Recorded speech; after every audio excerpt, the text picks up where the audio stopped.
The crazy thing is, and this is just pure anecdotal evidence. So my parents used to talk about like how, and they're immigrants from like Jamaica. It was so hard for them to even get pre-approval from the bank starting off because they had no work history. They were just fresh citizens and they just got married or whatever. So no bank is really giving them loans. But they did have other ways of saving up money where like other immigrant families would do things called susus, right? Where they would pool in money and other people would pool in money. And nowadays people are talking about it like it's a scam. But back in the day, when people were actually using it to build wealth and start and have a start to build families, Yeah. it was a good alternative option to these bank loans that they're not giving out. And then when you take into consideration the housing crisis that happened back in 2008, where they Mhm. were just handing out dummy loans and interest rates at like 20%, so many black communities got messed over by that, right? And then what happens? They get traumatized and they tell kids, don't take out any credit card, don't take out any loans in your name, don't go to college because you have too much loan debt, not knowing that America is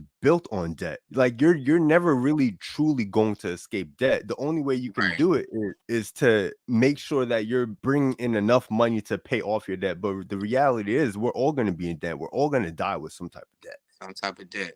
Yeah, you're So absolutely right. it's And there's crazy how they traumatized us and it just became like the cycle. And we're just now starting to realize how to break this cycle. This generation is just now starting to realize how to break the cycle. They were gatekeeping for so many decades, yo. and and there's this thing that we don't tap into as black people called refinance. So Yeah. if I want to buy a Ferrari and they say, yo, you got a 620 credit score, I'll give you this Ferrari for $1,000 a month as your payment. I can make that payment for 12 months, pay $12,000, and then increase my credit score up to a 720 with those on-time payments. Go to Mhm. another company and say, hey, I want to move this Ferrari debt over here, restart the payments, and then end up paying $500 a month as opposed to the 1,000 that I was paying. It's a simple fix. Simple loopholes that all the other people knew about except us, right? And we're just now, just because the internet came into place and we have this access of resources, we're just now starting to pick up on it and pick up on these loopholes, starting to tell people about these things. But this is definitely something we need, man. Like this message and the importance of being financial savvy is important in the black community, bro.